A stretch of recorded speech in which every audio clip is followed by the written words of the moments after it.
Quando criança, eu sempre fui vislumbrado em saber como que os gráficos dos jogos eram feitos. Eu conheci o Paint, né? Então eu olhava assim, eu via que eu não consigo fazer isso no Paint, né? Eu ficava tentando, as sombras e tudo bonitinho e tal.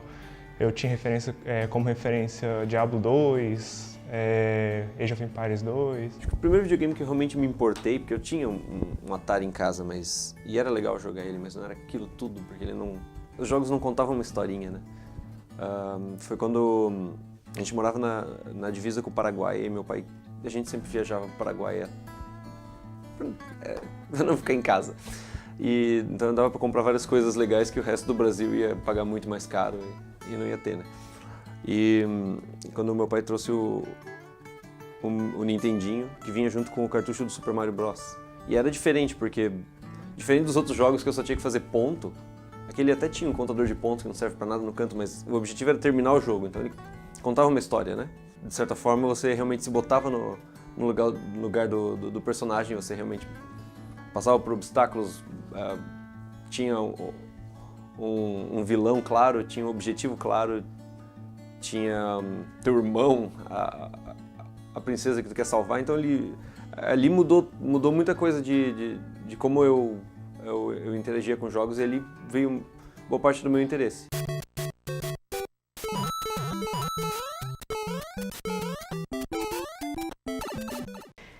Nessa mesma época eu ganhei meu Super Nintendo, que foi meu primeiro console, e aí eu joguei vários jogos, desde Zelda até Mario, Metroid, etc. E isso veio a me dar muito desse interesse que eu tenho hoje por jogos. Meu pai trouxe computador e tinha Lemmings, uns joguinhos de disquete assim, mas meu primeiro videogame mesmo foi Super Nintendo. Eu joguei os clássicos do Super Nintendo, Mario, Rock'n'Roll Racing, Contra.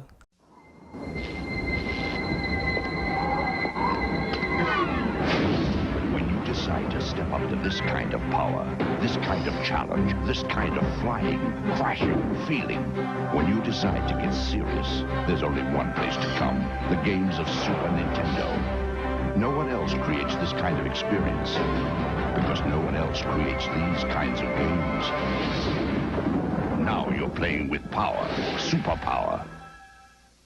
O meu interesse por jogos surgiu por causa dos meus primos, eles que tinham sempre os consoles mais avançados. E eu era a pessoa que eles usavam para testar a Fatality no Mortal Kombat. Então eu acabei me interessando por jogos assim. Aquela velha história de você estar com a galera jogando bola e no final da tarde você vai no fliperama, normalmente num bar, né, num ambiente que não era muito aconselhável, né? E lá tinha todas essas máquinas bem old school, assim, de Street Fighter, Fatal Fury. E foi aí que comecei a gostar, assim, nutrir interesse pela área. Na verdade, todos meus amigos tinham videogame e eu não tinha. Então, lá no Ceará, a gente chama de verminoso. Que é tipo, a gente ficava ali na grade do térreo lá do apartamento, assim, olha, Ney, deixa eu entrar aí pra jogar também, sabe? E eu jogava mais indo na casa dos meus amigos. Aí, finalmente, meu pai conseguiu comprar um videogame pra mim e a partir daí eu comecei a jogar muito. Tipo, meio que, sei lá, eu jogava muito escondido, que eu só podia jogar 1 hora por dia. Então, eu lembro muito de noites, madrugada, jogando videogame escondido. E cada final de semana era uma fita que eu alugava diferente, porque a gente, na época, é locadora. Então, é como se cada final de semana eu visitasse um mundo diferente, assim. A sensação era mais ou menos essa, sabe? E esses jogos que eu joguei quando pequeno meio que formaram o meu gosto por jogos hoje em dia, assim. Então eu sempre soube que eu queria fazer um jogo ou fazer algo parecido com um jogo. Então, assim que eu descobri, né, que podia ser feito, que dava para viver disso, eu fui atrás. E aí foi isso que me trouxe até aqui, assim, hoje em dia.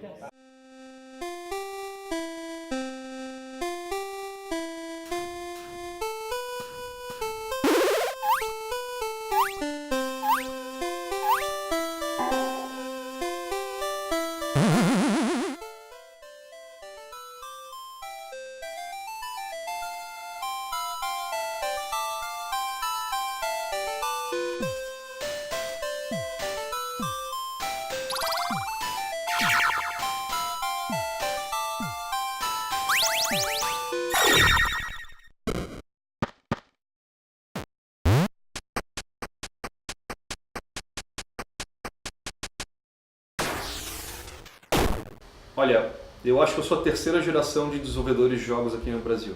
A primeira geração realmente comeu o pão que o diabo amassou.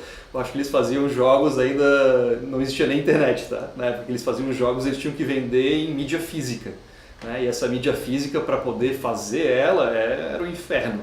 Então, poucas pessoas conseguiram sobreviver, existem alguns que sobreviveram, na verdade, que ele até hoje está na indústria de jogos e é um dos nossos mentores, né? A segunda geração, ela também não conseguiu dar muito certo. Ela continua até hoje batalhando, são nossos mentores também. E essa terceira geração de que eu faço parte, eu aprendi com a segunda diretamente.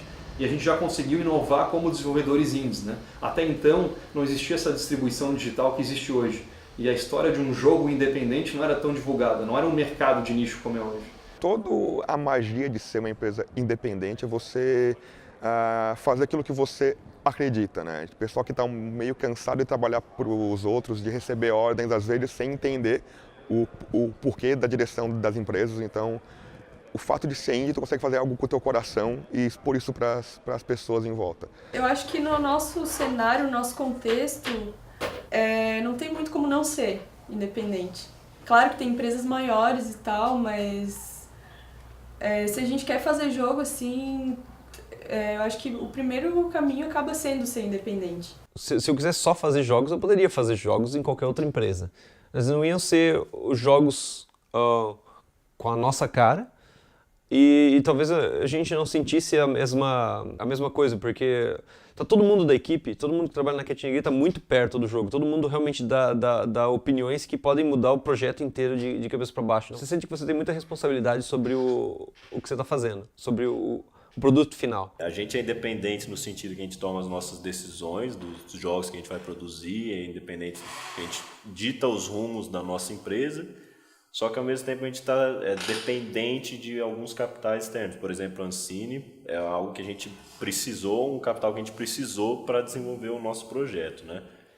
Então, eu acho que falar independente é uma coisa assim hoje é muito ampla, né? Pode ser independente de capital, independente de ideia, mas a gente quer ser independente no sentido de escolher os projetos que a gente quer fazer, escolher as nossas ideias, porque a gente acha que a gente tem uma mensagem para passar, os nossos jogos procuram fazer isso, né? Então, por isso a gente procura essa independência no lado criativo. Você tem que arriscar mais, porque se você tentar fazer a mesma coisa que a indústria grande está fazendo, você vai ser só uma cópia inferior daquilo. Então, você é obrigado a criar um produto inovador. E eu acho que essas inovações são, pelo menos, o que me atrai mais, né? É realmente fazer aquela diferença que os outros não fizeram ainda. Não é porque a gente gosta de pagar para trabalhar, de sofrer e ganhar pouco dinheiro, mas pela liberdade de criação, como tu me perguntou antes. Como que é a liberdade que eu tenho de criação no King, né? Como que isso influencia. Eu não teria isso numa outra empresa. Eu já trabalhei para empresa grande, eu já trabalhei em empresa exterior, e tudo vinha, ordem vinda de cima, e tu não tinha essa liberdade de tomar conta de algo como se fosse seu. Então, o fato de ser indie é pela liberdade de fazer o que tu gosta e como você acredita que deve ser feito. Lógico, existem prós e contras nesse caminho que a gente está seguindo, mas é um risco que a empresa está tomando por si só. Então, no momento da criação da empresa, a gente sabia que se a gente fosse pelo caminho independente, a gente iria enfrentar várias barreiras e cada barreira que a gente fosse passando ia ser uma conquista. Hoje em dia, como a gente já tem muitos jogos AAA, né, que é a lot of money, a lot of time, a lot of resources, né, muito disso, muito dinheiro, muito recurso e muito tempo, esse é o AAA. Como existem esses jogos, blockbusters, como, né, os principais que a gente conhece, se dividiu e essa parte de jogos de nicho independentes começou a surgir como uma coisa que o público realmente quer consumir, que é diferente daquele que é sempre o mesmo. Já o AAA, ele acaba sendo o contrário disso. Como é muito dinheiro e você não pode arriscar, perder esse investimento gigante, você acaba fazendo coisas que você já viu que deram certo antes. Então, os jogos eles acabam ficando derivativos, tudo meio parecido. O indie ele é bem diferente disso. Eu acho isso uma coisa muito mais interessante para se trabalhar. Mas a comunidade brasileira é até que unida, né? A gente troca muita ideia, a gente tem eventos onde a gente se encontra, a gente troca informações, vê o que outros desenvolvedores estão fazendo também. E é uma área, é um grupo que está se unindo aos poucos, eu acho assim. Então a gente tem bastante jogos, bastante empresas que a gente pode trocar informações e aprender com eles também. Como que surgiu? Tem duas histórias. É a história que a gente conta para investidor e a história real, né? Qual dos dois querem saber? A Kinship surgiu de um grupo de amigos que decidiu formar algo diferente, algo que a gente já queria desenvolver desde o começo, junto com uma ideia que eu já tinha estava evoluindo na minha cabeça, que eu estava aprimorando e decidindo como é que eu ia fazer isso acontecer, que era ter um negócio próprio. Então, naquela época eu juntei um pouco da minha vontade pessoal, como pessoa, de querer ser um empreendedor, com tudo que eu trouxe de conhecimento e experiência para essa empresa, e com as pessoas que eu queria trabalhar naquela época. Eu tinha certeza que as pessoas que eu estava chamando para começar o negócio comigo eram as pessoas que eu queria que levasse para o resto da vida. E eu sabia que as nossas ideias estavam batendo. Então, o surgimento foi daí. Tanto é que o nome Kinship vem de família, né, de proximidade. Então, acho que tudo isso foi um acúmulo de coisas positivas que deu início à Kinship. A história real foi os fundadores da Cat Nigiri, que eu não sou o fundador, tá? Eu sou o cofundador. O fundador hoje, o sócio fundador é o Caio. Os fundadores que eram o Burigo, na época que era o nosso artista, o Caio, que é o nosso game designer. Eles estavam discutindo para ver qual que era o nome que eles iam dar para o estúdio, porque eles estavam fazendo um jogo chamado Dinopalooza, que é o nosso primeiro jogo, que é o Dinozone, né? A primeira versão do Dinozone. E eles precisavam de um nome que fosse indie. E aí eles estavam conversando, pode cá, pode lá, qual vai ser o nome, como é que a gente vai fazer. E aí o Burigo falou, sei lá, cara, o que a gente pode... Puxa um nome diferente aí. Aí o Caio falou, sei lá, bota o nome de um animal e o nome de uma comida. Aí o Burigo foi lá e falou, Cat Nigiri. Aí pegou, na hora. A história que a gente conta para a investidora é que o gato é um animal pequenininho, fofinho, inteligente, super ágil, como o nosso time. E o nigiri é uma comida, né? Simples, é um pedacinho de salmão, super nutritivo, gostoso, mas olha como é complicado de fazer. Essa é a ideia que a gente vende para as pessoas que querem apostar na gente. A Sinergia surgiu com interesse em criar um estúdio de jogos e tecnologia. Então, o primeiro projeto que a gente desenvolveu foi o jogo Did, né? Que é um jogo de empreendedorismo, de negócios e sustentabilidade. Então teve essa vontade de criar esse jogo digital baseado num jogo que já existia, num jogo de tabuleiro chamado Negócio Sustentável. Então a gente decidiu formar uma equipe de desenvolvedores, pessoas que já tinham experiência na área em desenvolver jogos, e a gente criou esse primeiro time da Sinergia, que a gente criou esse primeiro jogo. E após a criação desse primeiro jogo que a gente lançou, teve uma repercussão muito legal aqui no Brasil, em eventos como o Big Festival.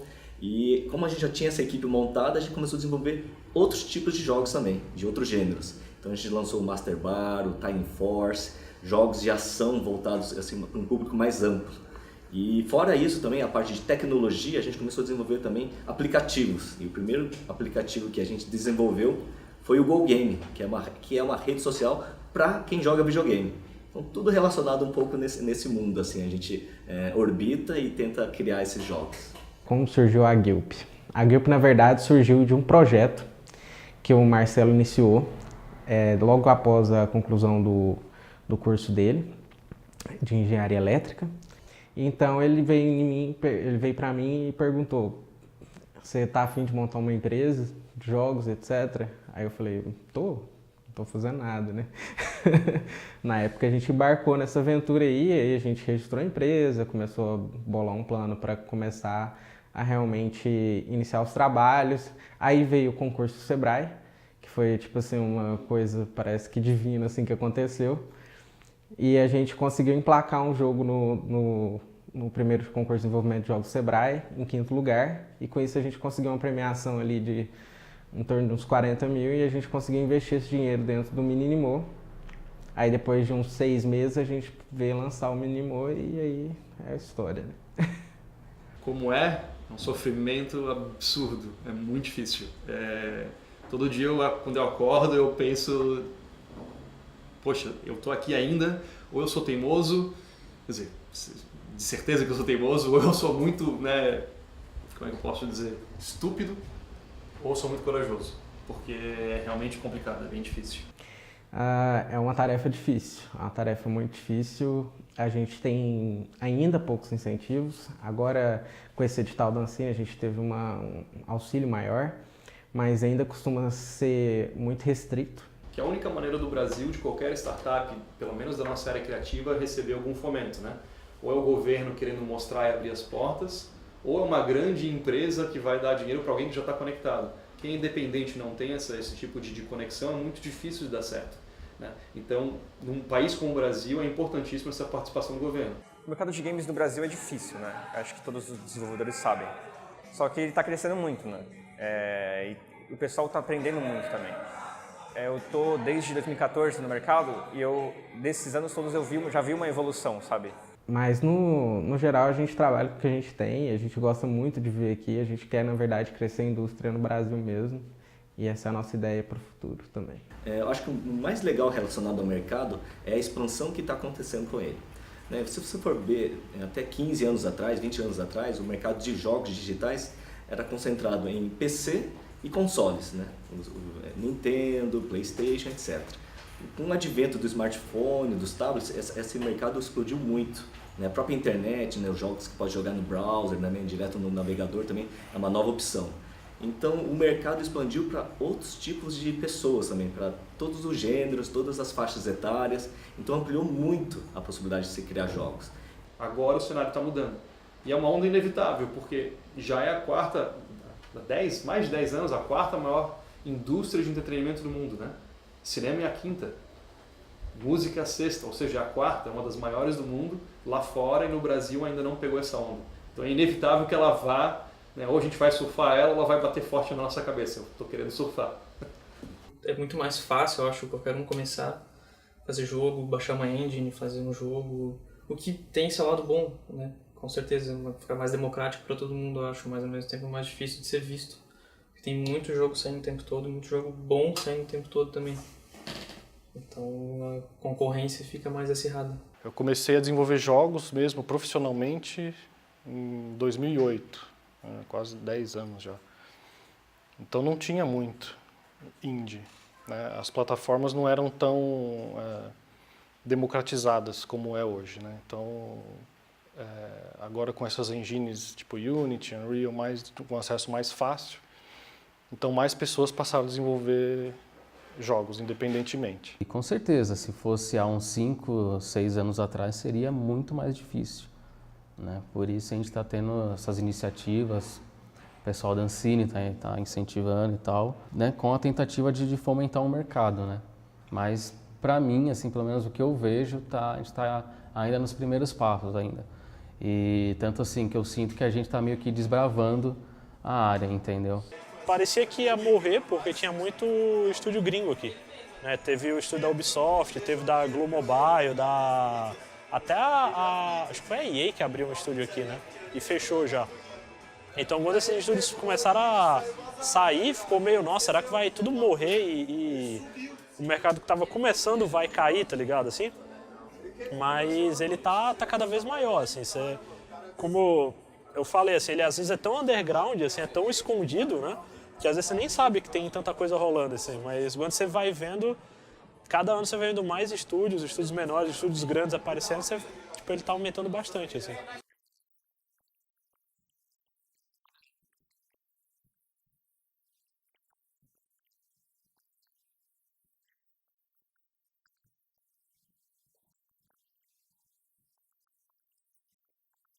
Claro que no Brasil, várias empresas acabaram tomando um local de destaque. Por exemplo, Cocu fazendo o Horizon Dawn, etc. Behold com o mercado mobile. Então a gente tem uma indústria crescendo no Brasil e se fortalecendo cada dia mais.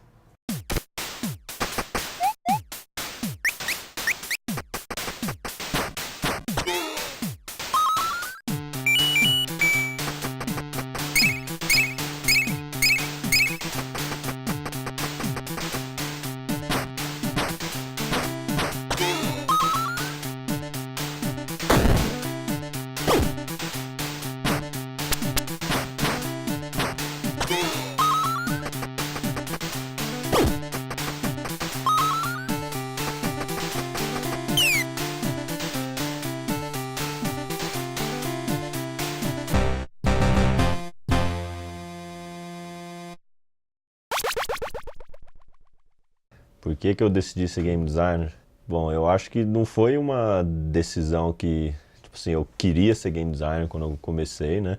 Eu queria só trabalhar com jogos, alguma coisa no geral, e eu fui estudando várias áreas, né? Estudei arte 3D, modelagem, estudei um pouco de software 2D também, depois eu brinquei com programação.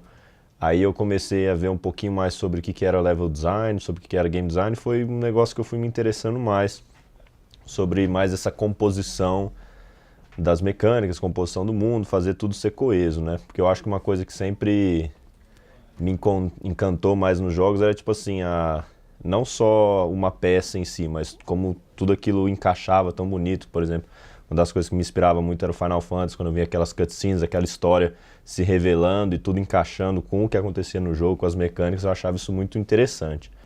A função de um game design dentro de um jogo é de começar a organizar as ideias que foram definidas previamente para a produção do jogo. Então, depois que foi definido que tipo de jogo que a gente quer fazer, qual o público que a gente quer fazer, o game design vai organizar essas ideias. Então, vai definir um pouquinho, principalmente, qual vai ser a jogabilidade do jogo, né? Quais vão ser as ações que os jogadores vão ter que fazer, quais vão ser os seus desafios. Então, a gente vai começando a criar as regras do jogo, né? Como é que vai ser a visualização, né? Então, a gente tem uma coisa chamada 3Cs, que se chama Camera, Character and Control. Então, que a gente vai definir como é que vai ser a visualização, né, do jogador, utilizando a câmera do jogo, o personagem, um character, né? Então, como é que vai ser o personagem? Vai ser a visão em primeira pessoa, visão em terceira pessoa, onde a gente vê o personagem, e o challenge, que é o desafio, né? Qual que vai ser a ação que o jogador vai fazer mais. Então, a gente vai definindo tudo isso junto com a equipe. Então, junto com o pessoal de arte, a gente já vai definindo um pouco assim, qual que vai ser o visual desse personagem, do jogo. E junto com o pessoal de programação, a gente vai criando os protótipos com as funções de jogabilidade, né? Então, o game design começa a criar todo esse contexto. E tem a parte de história assim, também, que começa a ser pensada, mas tudo para fazer, para ajudar na jogabilidade. A parte principal do game design é focar na jogabilidade. Dentro de games, né, tem várias áreas de arte. Eu decidi, não só de arte, tem várias áreas, né? Então eu decidi ser um artista de concept art 2D porque é literalmente onde tudo é criado, assim, tudo sai do papel, assim, não só nos games, mas moda, arquitetura. Eu acho que a hora da criação mesmo é no planejamento, né, na estrutura de tudo, e tudo tem que ser colocado no papel antes de qualquer coisa, assim.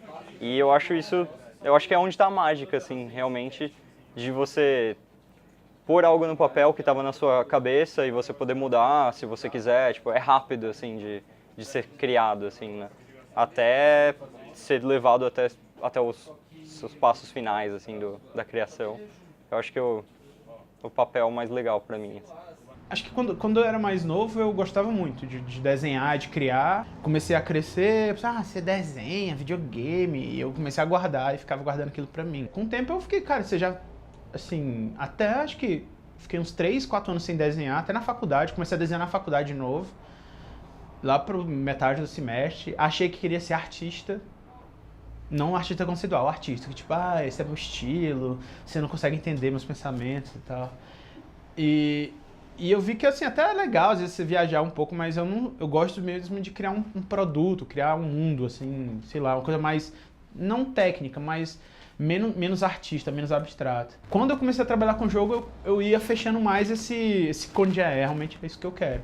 E aqui eu tô meio que certeza disso, realmente é isso que eu quero. Não é ilustrar, não é fazer arte, mas é de criar esse mundo, sabe? É isso que eu gosto. Eu gosto muito, sempre gostei muito de artes, então eu já desenhava e depois eu fui para o 3D. E eu sempre também gostei de matemática, de exatas, né? de ciências exatas. Eu acho que o que eu estou fazendo hoje meio que mistura um pouco dos dois. É uma coisa artística, mas é técnica ao mesmo tempo, né? Fazer 3D para jogos. Então tem vários tipos de limitações, mas você ainda tem que usar bastante a criatividade para criar as coisas. Eu acho que isso já veio comigo desde pequeno e eu só consegui funilar isso para uma área que usa essas coisas.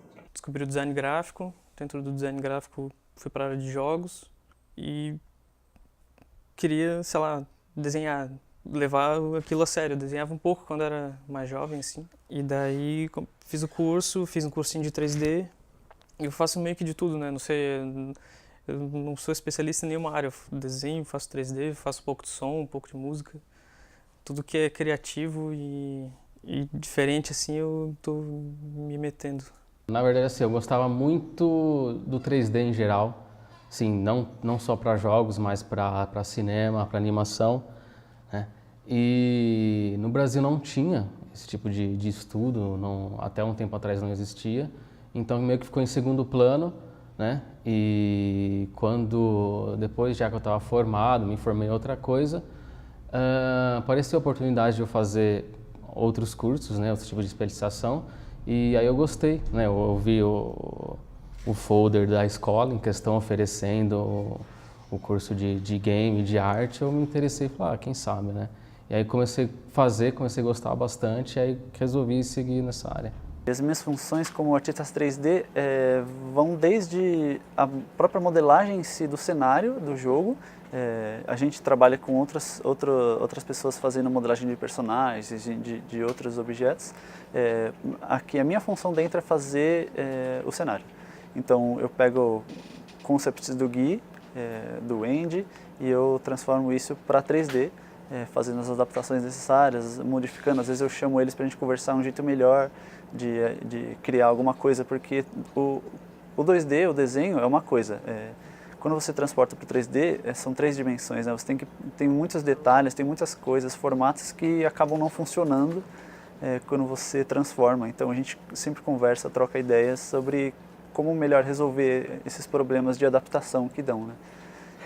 Mas fora isso, como a empresa não é grande o suficiente para ter cada pessoa especificamente num tipo de trabalho só, então a gente acaba fazendo bastante coisa que não é especificamente do próprio trabalho. Então, mas ainda assim está dentro do 3D ou do visual, por exemplo. Eu montei a cena na Unity, faço a iluminação dela, cuido dos efeitos de câmera, um visual como um todo, né? Fora o 3D. Cara, a função do programador é sofrer e fazer acontecer, assim. A gente acaba tocando um pouco em todas as áreas, assim. Então, quando o áudio vem, a gente tem que colocar ele no projeto. Quando a arte vem, a gente tem que colocar ela no projeto. Claro que tem artistas técnicos, digamos assim, que mexem, que nem o Gus e o Eric. Eles acabam mexendo também junto com a gente. Mas quem faz funcionar, assim, acaba sendo o programador mesmo. Quem faz, tipo, o objeto girar, quem faz o Minion perder vida, essas coisas acabam sendo a gente. Isso num termo mais geral, né? Mas basicamente a gente faz acontecer, assim. Eu acho que a principal dificuldade no início é você definir primeiro qual o público que você quer atingir, né, de que maneira que você quer que seja o seu jogo e a equipe que vai desenvolver ele. Então você tem que montar uma equipe já visando o que cada membro vai poder contribuir para a execução desse jogo. Então não adianta eu querer fazer um jogo imenso, sendo que na minha equipe eu tenho 3 pessoas, 4 pessoas e a gente tem orçamento para ficar 1 ano só fazendo. E a ideia era, realmente, vamos fazer um jogo legal e se o jogo for bom, ele se vende, né? Porque a gente não fazia ideia de como era. Então essa era a nossa abstração da indústria de jogos. Você faz um jogo, se ele for bom, ele se vende. Tá errado. Aí eu olhei pra câmera. Então, acho que o game designer também é um cara que tem que saber o que é realmente necessário no jogo, que pode ser cortado, o que não pode ser cortado. Então o papel do game designer junto com o produtor, ou se ele seja um game designer e produtor ao mesmo tempo, é entender isso. Que as limitações são o que criam o jogo, né? Porque senão todo mundo ia ficar criando um jogo por 10, 15, 20, 30 anos aí, porque nunca ia estar o que a gente realmente quer, né? Na nossa visão, na época, fracasso seria apenas pagar o próximo jogo. E a gente sabe que não é nada disso. Tipo, pagar o próximo jogo é um luxo que poucas empresas vão ter, assim. Então a gente não tinha o pé no chão naquela época porque a gente não tinha como botar o pé no chão, a gente não tinha experiência ainda. Às vezes a falta de dinheiro afeta o psicológico em outras, tipo assim, você vive de alguma coisa, né? Você não vive de palmas, de luz, de parabéns. Mas a parte criativa não. E até assim, principalmente na arte, um exercício, você, eu só tenho 2 cores para fazer um desenho, para fazer alguma coisa. Então você usar essas limitações, às vezes fica bem mais interessante. Olha, é complicado, sim, atrapalha, mas ao mesmo tempo limitações não são de todo ruins, assim. Às vezes a limitação é o que vai te fazer pensar fora da caixa para resolver problemas que no AAA eles só jogam dinheiro em cima do problema e tá resolvido. Tipo, uma direção de arte diferente, que exija menos tempo, mais estilizada, por exemplo, né? Tipo, um jogo realista é muito difícil para um estúdio indie fazer bonitão, assim, daí como alternativa a gente acaba precisando pensar em direções de arte diferentes. Na hora de criar um jogo, por exemplo, você tem limitações técnicas de jogo, por exemplo, onde que você quer rodar esse jogo, ou para que público você quer, você vai fazer. Então, existem todas essas características que tem que ser levadas em consideração na hora da criação. Eu acho que a financeira é uma delas também. O jogo sempre vai custar muito caro para fazer, mesmo jogos pequenos acabam demandando muitos tipos de trabalhos diferentes para consolidação dele, né?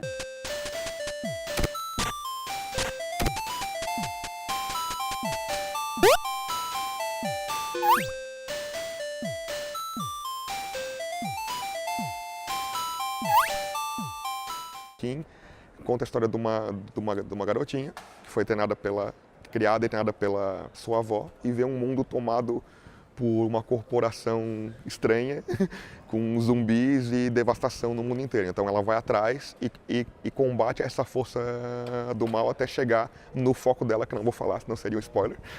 E a mecânica, ela lembra um slide puzzle lá 2048, que você desliza para o lado, todas as pecinhas mudam para um lado, todas as pecinhas mudam para cima. Só que em vez de você controlar todas as peças, controla somente a Kim.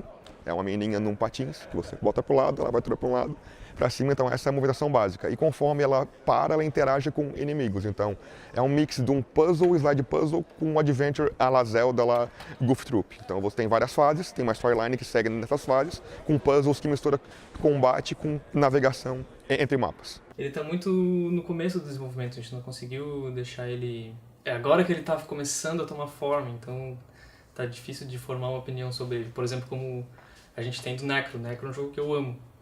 Já zerei mais de uma vez e curto jogar até hoje porque ele tá... É a nossa visão ali concretizada. O Kim, ele começou e teve muitos problemas no meio do caminho, assim, ele ainda tá indefinido, digamos assim. Mas eu sinto que ele tem muito potencial. Tô louco pra ver ele terminado. Bom, do Necrosphere pro King foi uma diferença bem drástica, porque o King, ele era um jogo de puzzle em turnos, então eu posso demorar quanto tempo eu quiser para fazer cada movimento, eu posso tomar, né, respirar, jogar com calma. O Necrosphere, ele é em tempo real, então o que eu faço eu tenho que responder. Então tem uma coisa que no Necrosphere tu vai usar muito, que é reflexos e memória muscular, que no King você não usa nunca. Você não precisa de reflexos no King, você precisa pensar na estratégia. É como comparar um pega-pega com um xadrez. Um jogo você vai ter que raciocinar. Não estou dizendo que um é mais fácil que o outro, mas são de naturezas bem diferentes. E que tu joga com só 2 botões. A elegância dele tá nisso. De ser a essência é ser super simples, a mecânica é ser super simples, mas ela vai expandindo depois, sempre com 2 botões. E é bem o tipo de jogo que eu gosto. É bem na onda do Super Meat Boy, plataforma de precisão, timing. É animal. Primeiro lado bom de ter o seu próprio controle. Em eventos, ninguém vai roubar o seu controle, porque ele é gigantesco. Isso acontece muito. Em qualquer lugar que você vai fazer um evento, essas coisas aqui, principalmente sem fio, é meio que muito perigoso. Então, isso aqui ninguém vai levar embora. Todo mundo vai entender como é que funciona o jogo. Porque a primeira coisa que você vai fazer... Deixa eu até ligar ele aqui. Ok. A primeira coisa que você vai fazer quando você... A primeira coisa que qualquer pessoa faz quando vê um botão e tem algum interesse é apertar o botão. E aí você vai ver que o direito vai para direita, esquerda vai para esquerda e pause e o do meio pausa. Então com isso você já sabe do que se trata o jogo. Você sabe que todas as ações dependem desses 3 botões. E 2, na verdade, porque esse aqui sempre que você apertar ele vai fazer a mesma coisa. Isso é uma boa forma de mostrar a simplicidade do jogo e também de possibilitar dizer para onde é que a complexidade dele vai crescer. As referências da trilha do Necro, o Caio gosta muito do VVVVV, que é uma trilha chiptune e foi tipo uma das maiores influências.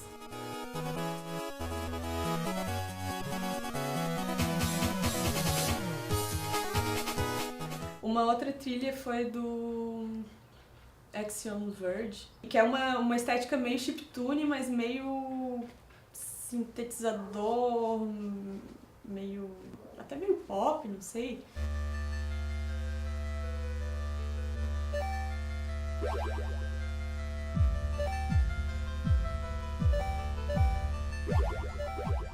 Esses 2 jogos o Caio falou, olha, não importa as tuas outras referências que tu for achando no caminho, tipo, esses são os pra tu se guiar, assim.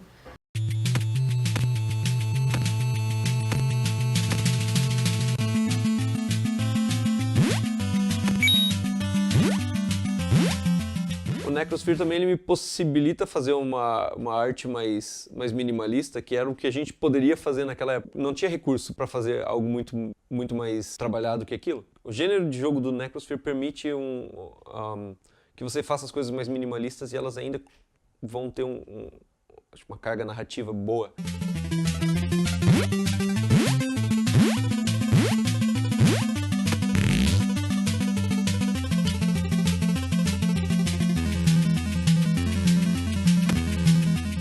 O que é o Skydome?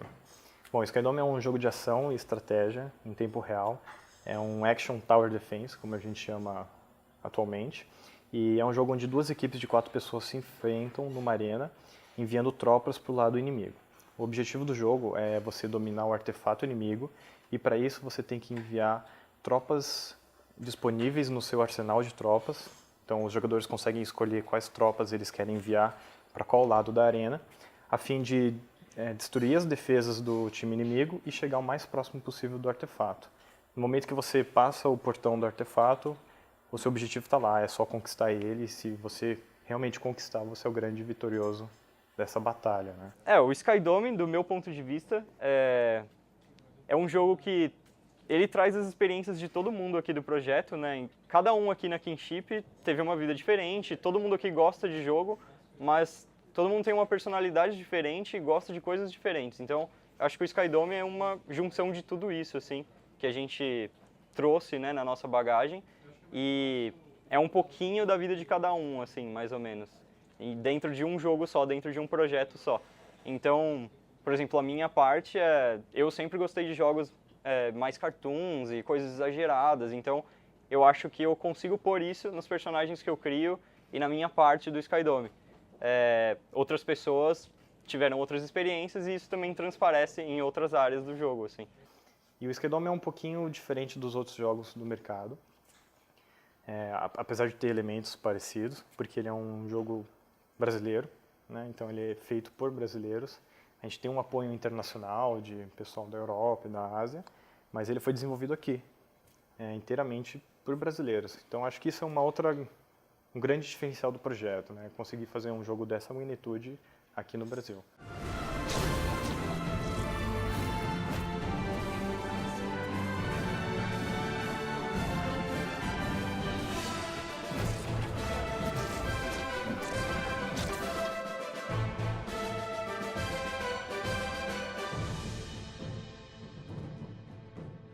No jogo Vigilant Ranger, você é um personagem, um soldado que está numa terra devastada por robôs. Então você está num ambiente, a gente vai ter vários tipos de cenários, mas são sempre ambientes inóspitos e que você é o único sobrevivente dessa área. Então o objetivo de Vigilant Ranger é você pular de base em base, de torre em torre no cenário, para destruir esses robôs, para impedir que eles atacam sua base. Isso tudo num ambiente virtual, num ambiente em 3 dimensões e totalmente imerso. Já no Army of Robots, você também é esse mesmo soldado, só que esses robôs, em vez de uma terra inóspita, está no mundo real. Está no cenário, assim, você está no seu escritório, está na praça, em qualquer lugar que você possa usar o seu aparelho. Então são robôs que estão em combate com você diretamente. Dessa vez não é na sua base, é você diretamente contra o robô. Então, controlando através do celular, você consegue atirar e destruir esse robô. Só que você tem que desviar dos ataques deles também no mundo real. Essa é a principal diferença entre eles. Bom, vou começar pelo Zoic, assim. Esse universo desse personagem, que na verdade é um ET, que vive em outro planeta, mas o planeta dele foi destruído pela falta de cuidado com o meio ambiente.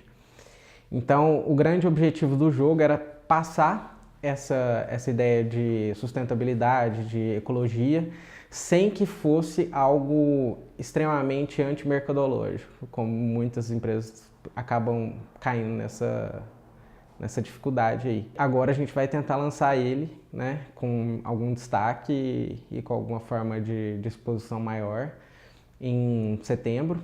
Então é muito importante pra gente esse projeto. E o Areia, no caso, o Areia surgiu, na verdade, de uma ideia que a gente teve de mecânica, que era de mexer com areia e etc.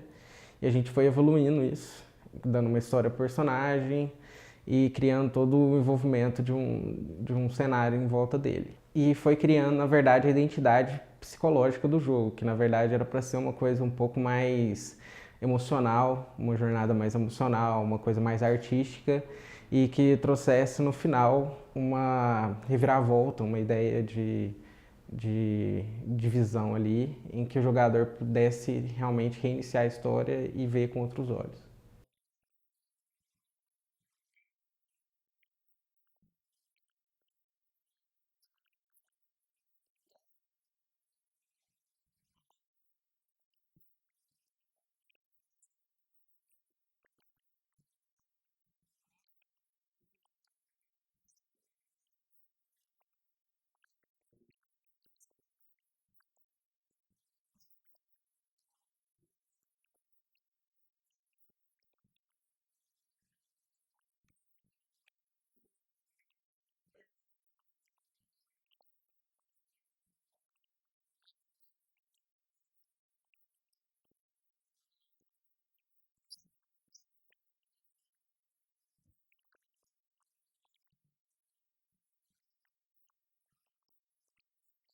Com uma equipe tão pequena, é complicado você eliminar 100% dos bugs, porque até é difícil de encontrar eles com tão pouca coisa. Então, a gente geralmente nos nossos jogos, infelizmente, não é o ideal, não é o que a gente gostaria, mas infelizmente o jogo vai estar rodando por um tempo, um ponto a gente consegue monitorar aqui com nossas ferramentas analíticas. Os pontos de problema e identificar os erros e assim tratar eles. Os bugs estão presentes sempre, né, em tudo que a gente faz lá. Então, é uma parte também que você precisa ter uma dedicação um pouco maior nisso. Você precisa testar muito, né? Então, quando você desenvolve uma coisa, não basta só desenvolver e está pronto, não. Então, você desenvolve, testa, tem bugs, corrige, testa de novo. Então, é um processo que acho que não acaba muito cedo, não. Leva durante o desenvolvimento todo. Às vezes vai ter que abandonar. Às vezes é melhor você não ter um inimigo que deveria ter um determinado comportamento que ia ser legal pra caramba e ia ser muito bom no jogo, se aquilo estiver tomando o teu tempo demais para fazer o jogo, se você não tiver conseguido pensar em nenhuma solução para aquilo. Então, cada caso é um caso, né? Primeiro você tem que entender o problema, né? Onde ele está. Se é funcionalidade, se é programação, se a pessoa não está enxergando o que deve ser feito. Se você identifica o problema, tem N soluções. Isso, acho que o tempo de trabalho vai te ensinando a resolver as coisas de uma forma bem fácil, assim, sabe? Porque os bugs podem ser de várias naturezas diferentes. Você pode fazer uma arte com a cor errada e isso é um bug de arte. Nesse caso, eu veria quem é que fez o bug no caso e pediria para corrigir. Os bugs de programação a gente geralmente pede para o programador responsável dar uma olhada. Como no Necrosphere eu programei e eu não era um bom programador, eu tive uma experiência maior com esse tipo de situação, que antes para mim era só, tal coisa não está funcionando direito, alguém vai ter que arrumar. E nunca era eu. Quando eu tive que arrumar, eu vi que é realmente muito, muito triste. Tem que ficar tentando, às vezes você fica dias em cima de um problema que você acha que não vai resolver. E o problema vem do usuário, então se a gente identificou, eles identificam. É aquilo que a gente entra no que você falou dos AAAs. Tem coisa que a gente mesmo fazendo teste não adivinha, porque a gente não entende a cabeça de todos os usuários do mundo. E sempre vai aparecer alguma coisa estranha, um glitch, uma complicação, né? Então vindo essa complicação a gente pela expertise que a gente tem no nosso trabalho, a gente pode resolver isso dessa forma. E a gente resolve, né? É uma coisa meio tranquila, assim. O feedback do jogador é muito importante pra gente. A gente tenta ser o mais responsivo possível. Eu não gosto de classificar feedback como sendo positivo ou negativo. Eu gosto de classificar feedback como sendo construtivo e feedback não construtivo, inútil. Então, muitas vezes o jogador fala pra gente, muito legal esse jogo, adorei. Pra mim isso é um feedback, é legal. É legal eu saber que o cara tá gostando do jogo, mas ele não tá sendo útil pra mim. Eu não vou conseguir melhorar o jogo com esse feedback, certo? Então, tanto um feedback desse, quanto um feedback de um cara falando que odiou meu jogo, eu trato de forma parecida, assim. Tanto os positivos quanto os negativos, eu sou péssimo. Mas pior que eu é o Caio, que é o meu sócio. Ele é pior, muito pior do que eu. No geral, eu tento fazer jogos que não tenham feedback negativo, porque senão eu vou bater na pessoa. Geralmente eu lido bem com os feedbacks. Na verdade, eu preciso dos feedbacks. O Necrosphere, por exemplo, ele só ficou um jogo legal porque botei ele à prova muitas vezes. E várias vezes as pessoas só falaram, é legal a ideia, mas eu não achei divertido. Ele não tem obrigação nenhuma de saber o que ele não gostou. Para mim, ele simplesmente dizer não gostei já é útil. Mas, de certa forma, me bota contra a parede, né? Beleza, ele não gostou, por quê?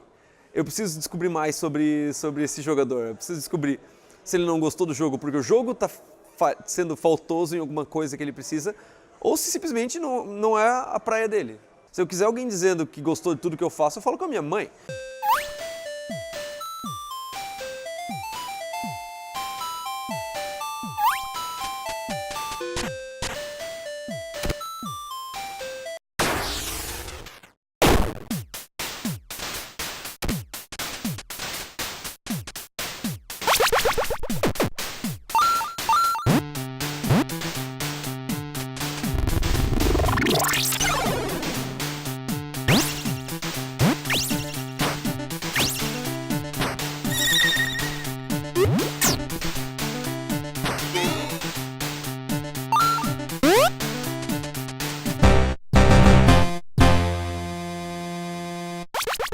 A nossa expectativa para a BGS é que vai estar cheio de gente.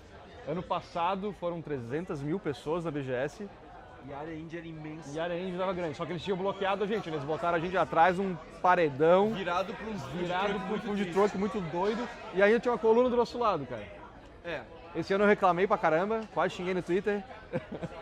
Mas acho que esse ano vai ser legal, vai estar cheio de gente. A gente está num lugar massa. Porque na BGS do ano passado, nós aqui em Chip estávamos com um protótipo do Skydome para validar a ideia, para ver se realmente era aquilo que nós queríamos, era aquilo que nós realmente esperávamos fazer e ter uma recepção melhor do público.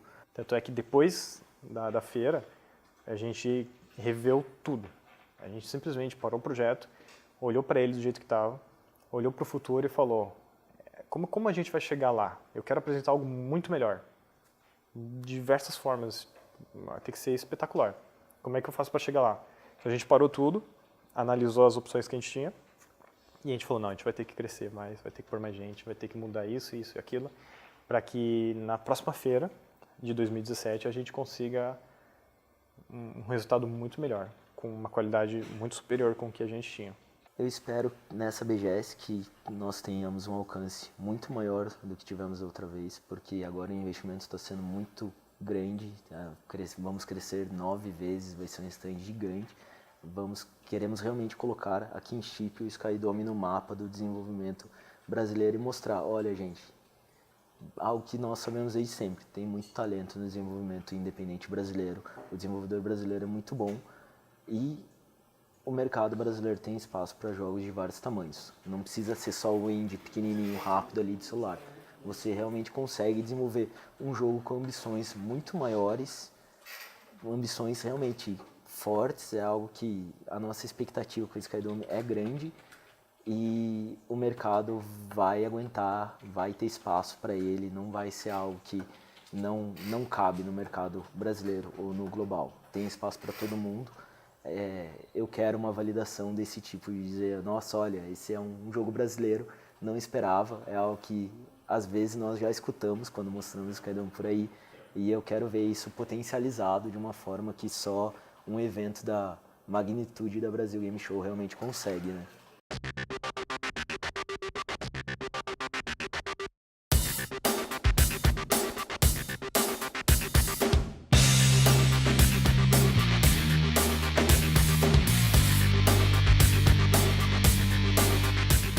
Olha, a área ainda está maior, eu acredito que seja maior que a do ano passado. É legal que, pra gente estar sempre vindo aqui, são amigos agora. A gente conhece as pessoas, a gente sabe quem eles são e isso é muito legal, né? Tem esse carinho todo da comunidade.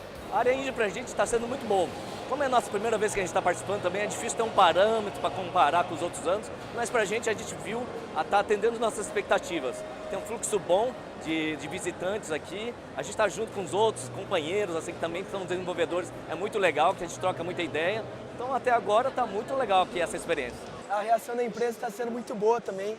Eles também têm um pouco dessa dúvida se realmente é um jogo brasileiro. A gente mostra o jogo, mostra que todo mundo que está aqui no stand, os 18, são os desenvolvedores da Kinship.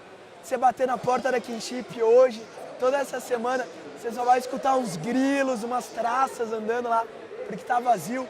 Tá todo mundo aqui mesmo falando com propriedade do jogo, porque nós que o fizemos e o feedback da empresa tem sido muito bom. Eles estão gostando de ver que tem umas empresas crescendo, realmente apostando, tentando diminuir esse déficit enorme que nós temos aqui no Brasil, né? Que é um mercado gigante no consumo, é o 13º maior mercado do mundo em consumo de jogos e tem só 300 desenvolvedoras. É um déficit muito grande e a gente tem que mudar isso aí. Eu digo que a reação da imprensa está sendo tão boa quanto, né? O fato de estarem me parando o tempo inteiro para me pedir informação e fazer entrevista e tal, é muito bom. Eu nem sei onde todas essas coisas vão sair, entendeu? Mas eu acho que o fato delas estarem acontecendo é um indicativo de que a gente está fazendo a coisa certa. Também. Eu não vi um jornalista, um vlogger, um nada que falou alguma coisa negativa. Contrário, muito bem, críticas positivas, sempre chamando para entrevista, pegando contato, querendo fazer um tipo de parceria. Muito boa também. Já saiu em várias matérias por aí, várias TVs vieram gravar com a gente. A gente tem um representante de community manager, né? Ele que está dando as entrevistas. E ele não para um segundo, às vezes faz fila de imprensa atrás para poder fazer alguma entrevista com ele, tá? É ininterrupto, assim, tá muito louco também. A principal diferença assim de público que a gente sentiu, primeiro dia com os jornalistas estão muito interessados em saber como é que é o negócio, quais são as próximas tendências, o que vai ser sucesso amanhã, se determinadas tecnologias como a realidade virtual é aumentada vão ter futuro. Então é muito legal você também poder apresentar essas novas opções para os jornalistas. Já hoje, que é aberto para o público, o que é mais legal é isso mesmo, a gente faz jogos para o público jogar. Então a gente quer que eles joguem, a gente quer ver a reação deles, o que eles gostam, principalmente o que eles não gostam, né? O que a gente pode melhorar, tudo isso. Então é muito bom ter esses dois pontos de vista pra gente, porque a gente ganha nos dois sentidos. Sempre é legal conversar não só com mídia, mas com o público mesmo que está afim de jogar. Eu estava conversando com um menininho aqui que o pai dele queria puxar ele para ir embora, ele não queria. Ele pediu para conversar com o pai dele. Não, fala meu pai para eu ficar aqui. Foi engraçado. Mais uma vez a gente está constatando que as pessoas gostam muito dos dois jogos. É muito difícil ver não só uma crítica abertamente negativa, como realmente tu vê as pessoas desempolgarem. Não, tá bem empolgante, assim. Você nota que tá do jeito que é para ser. Cara, mais uma vez, sempre que a gente vai em feira e mostra jogo, o feedback é muito positivo, cara. O pessoal joga, você precisa nem perguntar pro público. Você vê eles jogando, as expressões, as reações, é muito gratificante. É muito positivo ver assim, cara. E o mais legal, assim, ó, a gente vê o King, o público feminino, olhar a personagem, se identificar. Teve menina querendo fazer cosplay dela, sabe? Que tinha que, cara, emocionante ver, sabe? Assim, é muito legal. Pela primeira vez eu estou conseguindo ver o pessoal realmente jogando o jogo, pessoas que nunca testaram antes. Então a gente está descobrindo o que o pessoal está achando, como que eles estão se adaptando às mecânicas. Então tá bem legal o feedback aqui. Só feedbacks ótimos, incríveis. Então, o pessoal tá realmente gostando do jogo, eles acham que tem tudo para ser um esporte.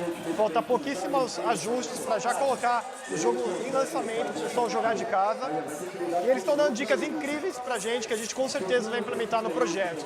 E a experiência do jogador é incrível, porque ele vem, joga aqui e fala, tô pronto pro campeonato, vai lá, aplica tudo que ele aprendeu aqui em game, no tempo real, com narrações ao vivo, então eles estão muito excitados, a gente também está muito feliz com tudo isso e o feedback está sendo incrível. Não, o público é muito legal mesmo, porque ele é muito sincero, né? Então, principalmente os mais jovens, assim, se tem alguma coisa que eles estão não gostando, eles falam, assim, mas de modo geral eles estão muito legal, está sendo a recepção do público, eles gostam, eles entendem que é jogos independentes que a gente está fazendo, então tá excelente, está superando nossas expectativas. A gente botou King e Necrosphere no stand da PlayStation, né? Os dois jogos estão rodando lá no PS4. Na verdade, Necrosphere ele tinha sido feito em Construct 2. Então a gente saiu correndo, depois que a gente recebeu o convite, para montar o jogo em um mês em Unity para poder buildar para o PS4. Conseguimos fazer isso com a ajuda do pessoal, né, da Sony, né, da PlayStation, e conseguimos botar lá. Isso enquanto eu estava, na verdade, em Tóquio, na Tokyo Game Show, mostrando King num evento patrocinado, né, na área indie patrocinada pela PlayStation, né? Aquele PlayStation Love Indies, né? Então eles estavam ajudando a gente lá, ajudaram a gente agora aqui, e Necrosphere vai estar também no Argentina Game Show, no stand da PlayStation. Então é só amor com eles, tá ótimo. A gente quer lançar Necrosphere ainda esse ano para PlayStation, e King vai sair ano que vem, né, na metade do ano que vem. Deu um bumpzinho, a gente falou que ia ser março, acho que vai ser um pouquinho depois. Olha, passei lá várias vezes no PlayStation, até porque eu tenho uma pulseirinha que me garante comidinhas. E, cara, tem sempre gente jogando Necro King, isso é legal. O jogo, o Necro que me dá mais medo, porque a gente portou esse aqui, correndão, ele em 3 semanas para ele encaixar no PlayStation. Mas sempre que eu vou lá tá dando boa. Tem muita gente que veio aqui jogar para nos conhecer, porque jogaram lá, gostaram e queriam saber mais sobre o jogo, quando lança, como compra, né? Então, acredito eu que está indo bem. E já é uma honra estar na PlayStation, convidado por ele, né? A gente resolveu fazer alguns campeonatos aqui na BGS para ver se juntava mais gente, né? Dando prêmios, às vezes chama um pouco mais de atenção. E inclusive a gente contratou um narrador, né? Profissional, que faz isso há muito tempo já, o Gruntar. E é sensacional, né? Os jogos com narrador ficam com emoção, ficam sensacionais. A galera em volta toda curte, comemora junto. Os times que estão jogando nos campeonatos comemora quando ganha, comemora quando perde também. Porque está sendo muito divertido para todo mundo. Essa é a grande final agora. A galera vai se preparando, vem chegando, a grande final desse primeiro dia aqui de BGS, torneio de Skydome. Bom, então a gente vai entregar aí o troféu, né? O cobiçado troféu para vocês. Levanta o troféu, galera!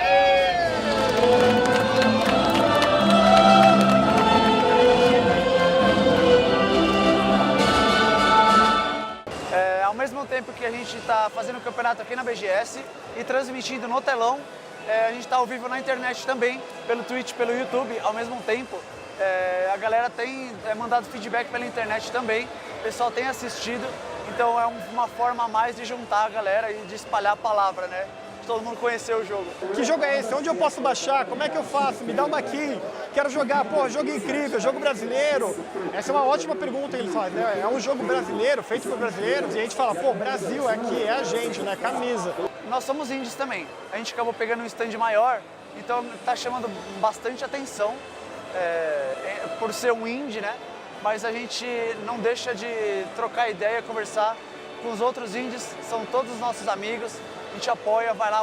Ontem mesmo eu comprei um dos jogos lá do Diel, bem legal. Eles estão vindo pra cá também, a gente troca ideia direto, eles parabenizam a gente pelo stand, a gente parabeniza eles pelos jogos deles também.